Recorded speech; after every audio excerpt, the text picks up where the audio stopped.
So Vistry is, I don't know, for a guy like me, I guess you could say it's a mid cap. Some people would say small.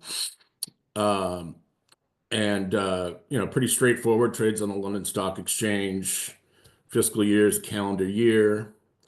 Um, that enterprise value is as of June, and at year end, they expect about have about 200 million in net debt. So um, that should be around where we are right now. So it's not hard to understand why this is cheap. First of all, it's the UK, which has been in an economic morass since Brexit. Uh, Home building, as you know, is a cyclical industry, and it's not doing so hot right now owing to mortgage rates generally. The partnerships business model that Vistry has, which it is has and is rapidly converting to solely partnerships business model, is not very well understood. Um, I would say that's kind of true for UK investors as well. Not certainly not all of them, but uh, and then last but certainly not least, the company had three profit warnings in the last 3 months, and is I should say loathed right now.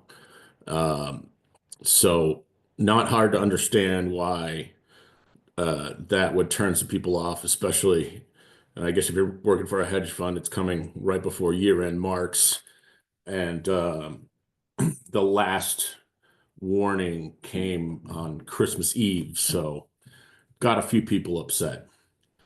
Um, However,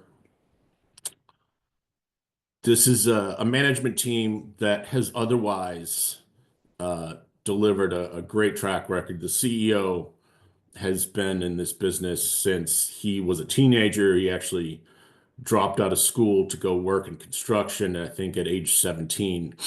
And we'll talk about him a bit more later.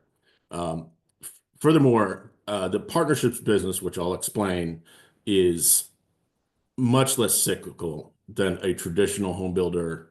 You have higher returns on capital, and although this thesis is not dependent on UK government policy, that policy just happens to be very supportive right now, and it's no stretch to say that Vistry is kind of the answer to the government's problems at the moment.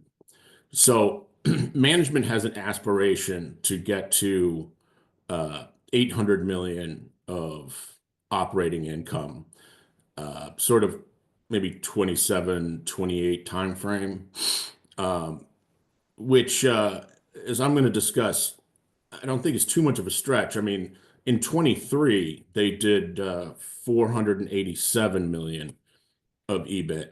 That was with some a significant amount of traditional home building operations, but regardless, the shares are trading at 84% of tangible book.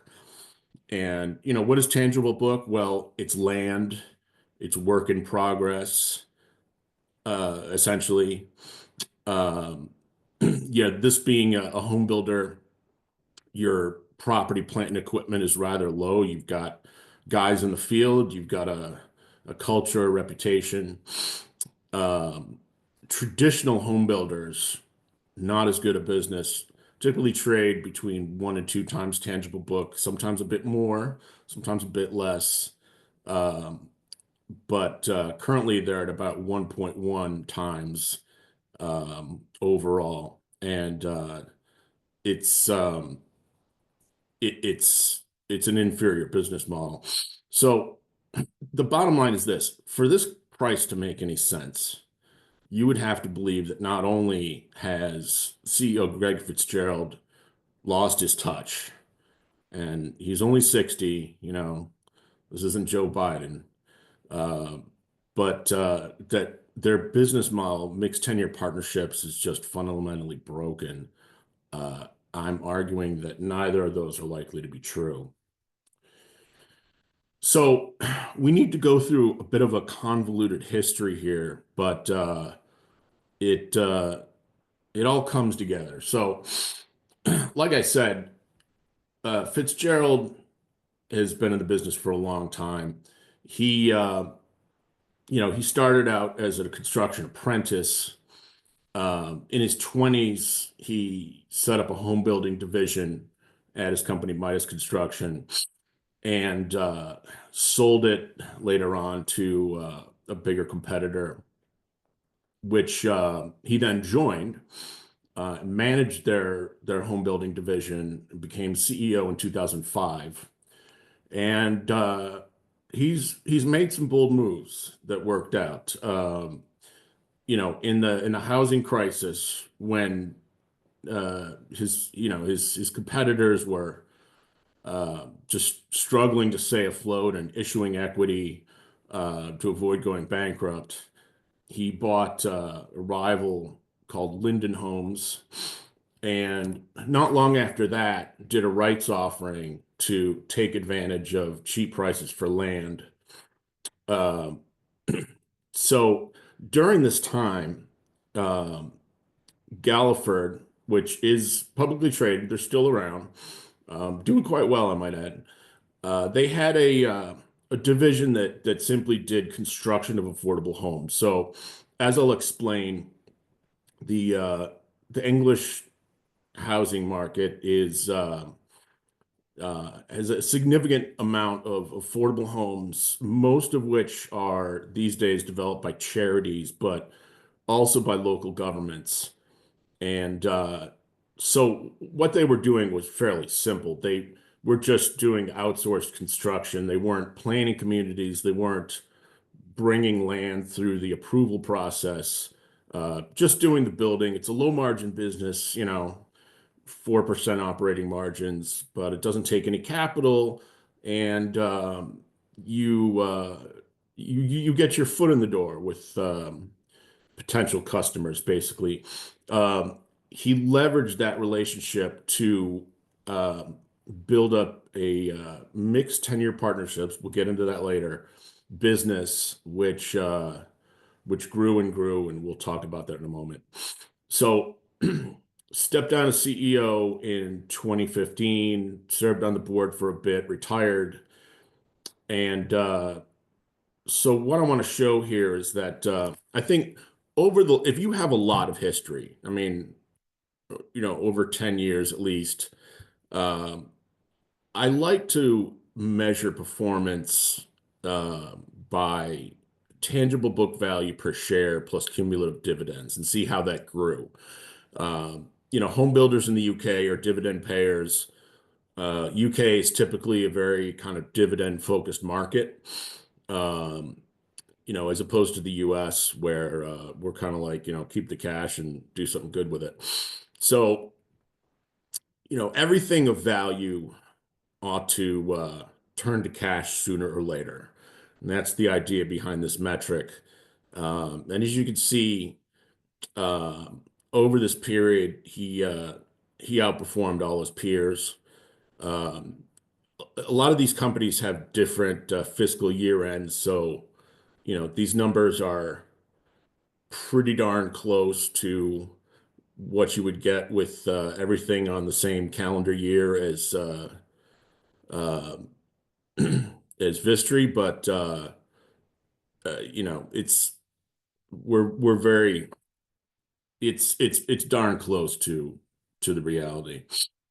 And by the way, the market value of Galliford grew even faster, over 22% a year. So people were happy with them. And bear in mind, the industry went through the financial crisis, which, arguably was set off by housing, right? Um, so in retirement, he's sitting around, nothing to do. Um, Gets a call from another home builder, Bovis. They were having build quality with their homes, a lot of defects. It was a big issue. So he took over for the then CEO in early April, and a year and a half, their build quality was back. Um, and then a couple years later, uh, Fitzgerald's old company, Galliford, uh, ran into trouble. In addition to home building, Galliford does a lot of construction, a lot of different things. They had a division, uh, building massive projects like highways and so forth. And that's a difficult business.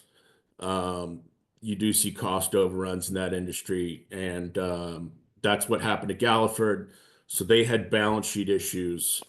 They needed cash, and Fitzgerald saw an opportunity to buy two businesses he was very familiar with, Linden Homes and Galliford's partnerships business, which he created. Um, so we did that, and those joined basically for the full year in 2020. So Bovis is now controlling all of that. Meanwhile, there's another competitor out there. Um, and I should mention that, Galliford and Countryside at the time, they were the big guys doing this partnerships thing that I'm going to talk about. There are smaller companies, but they're much smaller. Um, this this is not a business model that people are terribly familiar with. Most people are familiar with the traditional home builder business model where you're valuing things typically on book value. Um, but anyways, Countryside had been doing partnerships for a long time, arguably the premier firm in that space. Um, Countryside has been around since the early 70s at least, but they were public stock from at least the early 70s through 2005, I believe. They went private and came back to the public markets in 2016. And there was so Countryside was an interesting company, and I looked at it closely back around 2020. Um, they had a traditional home building business, just as Galliford had. Um, and the CEO at the time, Ian Sutcliffe, he was a good guy, did a good job. And he told investors that, look, we're growing this partnerships business. At a certain point, it's going to be big enough to go off on its own. So if the public markets are not giving us credit for the value of this business, we'll split it off to highlight that value. Um, so there are when people look at Vistry, often draw parallels to NVR in the US, which is similar in important ways. It is a capital light home building business. Capital light for different reasons. NVR uh, uses options to secure land for development. Vistry does that too. They're capital light. Uh,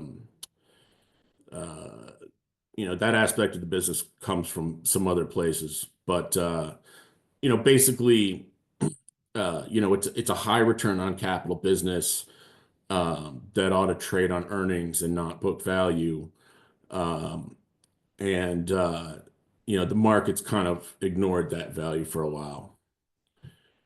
So, all right, here we go. Unfortunately, Sutcliffe's wife was in a car accident, a very serious car accident. He left to take care of her.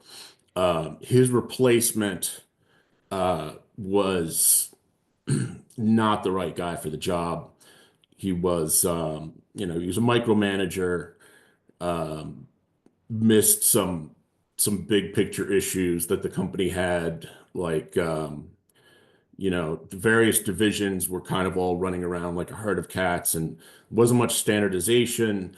Um, Countryside had a factory or two making manufacturing trusses and other components for homes that you can then transport to the site.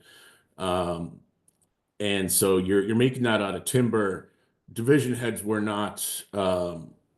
required to use timber, and so they had this factory that was horribly underutilized. They mothballed it at one point. Um, so at this point, some activists from the U.S. got involved, and they managed to wrest control of the company. And they looked at the partnerships business and said, why are we doing traditional home building at all? So in June 21, they Countryside announced their division to go full partnerships. But with McPherson gone, he was fired in early 22. Uh, they were having a tough time finding a good replacement CEO for the company, and that long story short caused them to orchestrate a sale to Bovis.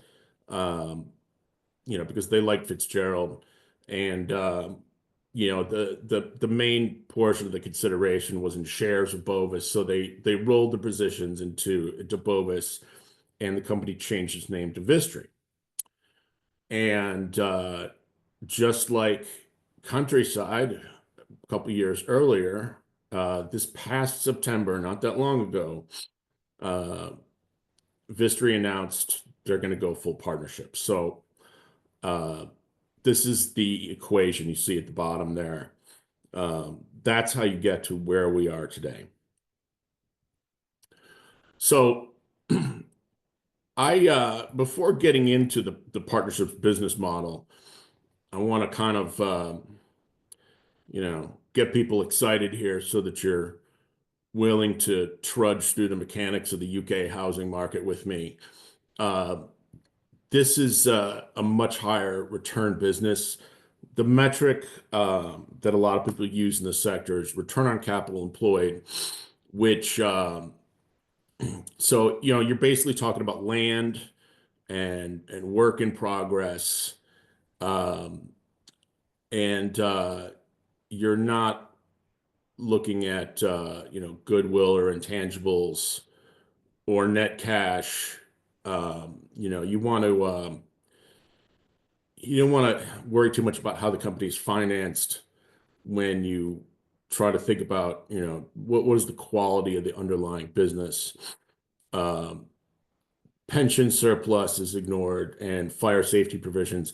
The fire safety issue comes from a tragedy several years ago, called the Grenfell Tower tragedy in London. There was a high-rise apartment building that had a certain type of aluminum cladding that was popular at the time, and it set fire. And since then, the government has basically said, uh, all right, everybody who was making anything with this cladding needs to replace it. And for high-rise buildings above a certain height, need to put in a second stairwell. And so Vistry has maybe like 300 million or so NPV of these fire safety obligations to fix stuff. The same thing with every other home builder. And but and so basically that's your capital employed, right? Your land and your work in progress. Um, and So then you take operating earnings divided by that average capital employed, and you get these figures you see here. So on the right, these are the legacy home builders, and you can see they're kind of averaging, what would you call that? A little over 10%. Um, Whereas these partnerships business, I've got two different charts there because they're on slightly different fiscal years, but much better business. I mean, look at these figures. That's a pre-tax figure, but still, um, And by the way, when you look at Countryside on the left, CSP was the former ticker. Uh, you can see things drop off around 20 and 21. That's because of the lousy CEO they had for 2 years, and it doesn't really say anything about the underlying business quality. So I have poured through every last bit of financials from Galliford and Vistry, trying to piece together the performance of this business. And you can see the years where it was owned by Vistry. Um, so what I want to point out here is, you see kind of the fourth row down, contracting equivalent units. That's just outsourced construction, typically for these charities that build affordable homes in the UK. But just below that is mixed tenure. That's the mixed tenure partnerships business, which really kind of got going around fiscal 13. And you can see over time, that came to be the majority of the earnings in the segment. And if you look at the gross margin towards the bottom, you could see as mixed tenure became a bigger part of the mix, margins went up significantly. Um, and so you see the capital employed at the very bottom there, return on capital employed. Um, and so as you may notice, when COVID came along in early 2020, um, there was there were about 6 months of slowed construction across the whole industry, but nevertheless, um, Galliford pretty much sailed right through it, and I think that says something about the strength of this mixed tenure partnerships business model. Now, as for Countryside, uh, this is as far back as the public history goes, but like I said, um, they went public again in 2016. They've been doing this for a long time. And so pretty much all the completions you see there, completion is the home is finished and title passes to the buyer. Um, that's pretty much all mixed tenure partnerships. And Countryside was also a beast, if you will, really high capital employed number or return on capital employed. Um, 2021, obviously not as good, but you know, they're back on track and they're growing. It's um, it's a tough market right now for open market sales, just regular sales of homes to private buyers. That's industry wide. And so you can see in calendar 22, uh, not much growth, but but I think things are moving again.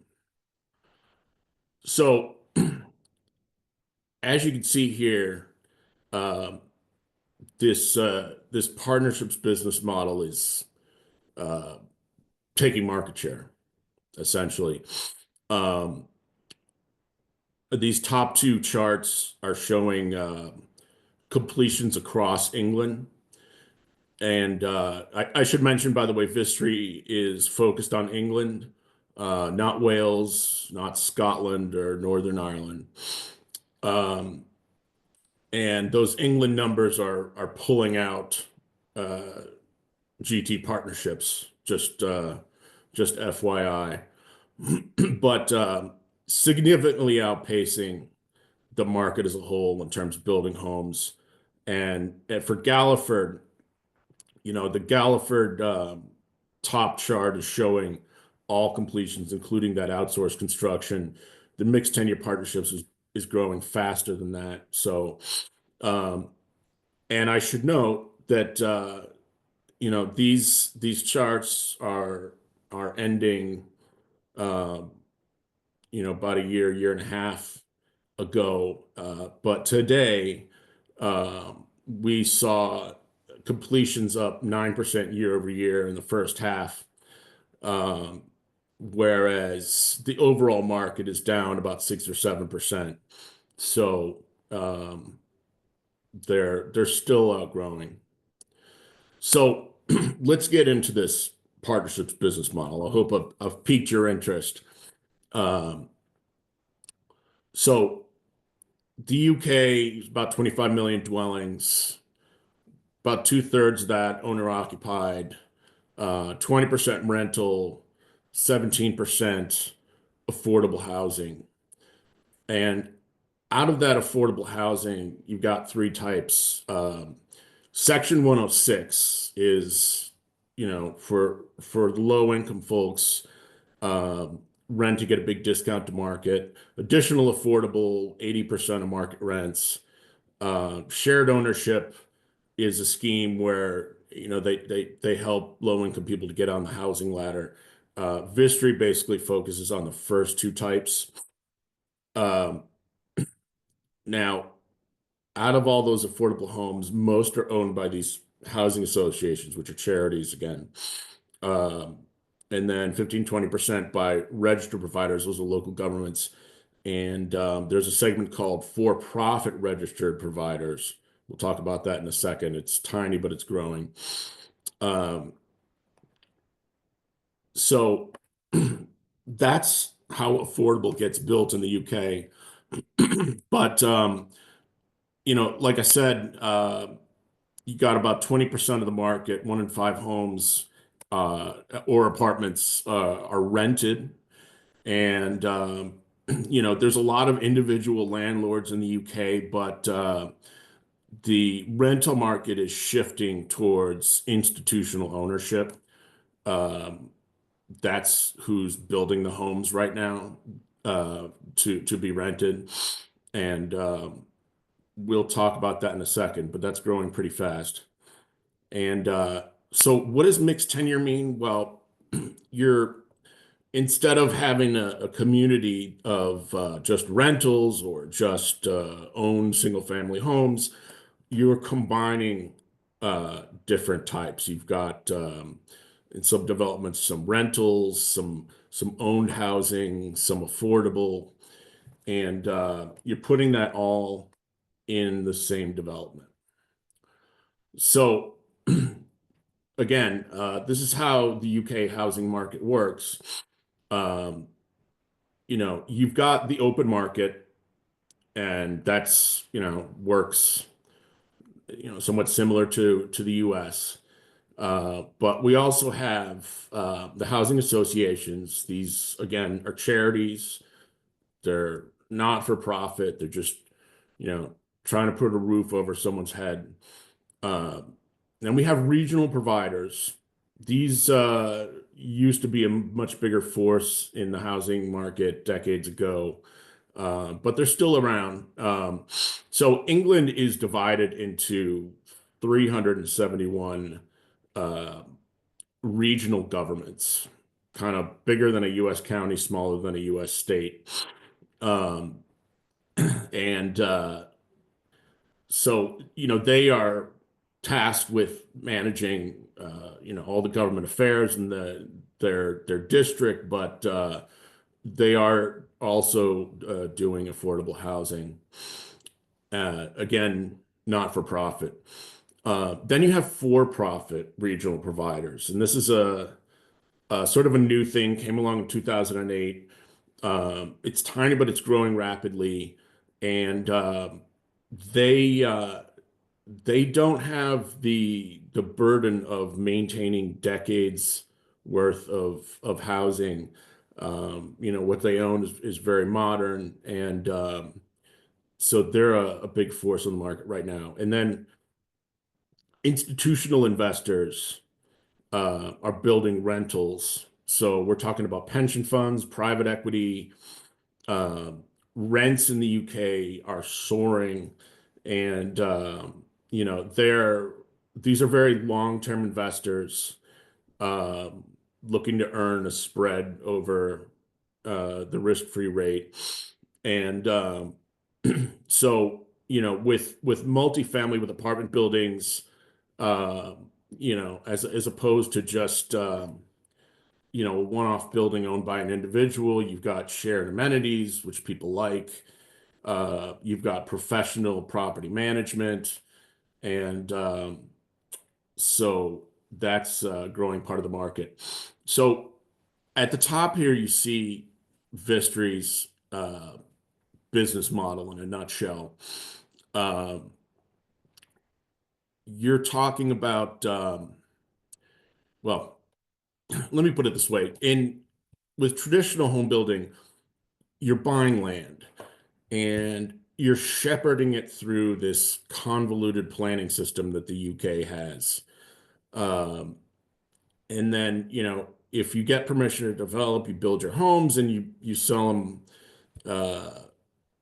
when buyers come along. In mixed tenure partnerships, um, you've got something like two-thirds of the units are affordable and or rented, um, and you're pre-selling these homes to you're selling affordable to housing associations, to the regional providers. um, you're selling the rental homes to these institutional investors, and you're also trying to pre-sell some of those open market homes. So before the shovel hits the dirt, uh, you you've pre-sold something like two-thirds of the units that you're building in this development. So that not only takes out your risk or reduces your risk of the cyclicality of the housing market, but you can build more efficiently. Um, Traditional home builders build as fast as they could sell, essentially, because you don't want to wind up with a huge pile of unsold homes. Um, and that's a less efficient way to do construction. Um, if homes aren't selling, you might have to stop work. You got subcontractors on the job site, and they can't have their guys sitting around with nothing to do, so they might have to scramble to go somewhere else to find work. Um, Vistry, on the other hand, um, can just buy everything they need for the whole development in bulk, get some savings that way. Um, and also, Vistry basically says to subcontractors, look, we could keep your guys busy for years. And you don't have to worry about scrambling to find work because construction's been halted. And they actually pushed through a 10% rate reduction from all its subcontractors. This was, I think, in late 23, and and they got it basically. And so there has been inflation in the cost of building materials and so forth across the market, but um, because of this, Vistry didn't experience any of that um, last year. And furthermore, the way the contracts are structured, if there's a cost overrun, that's on the subcontractor, not Vistry.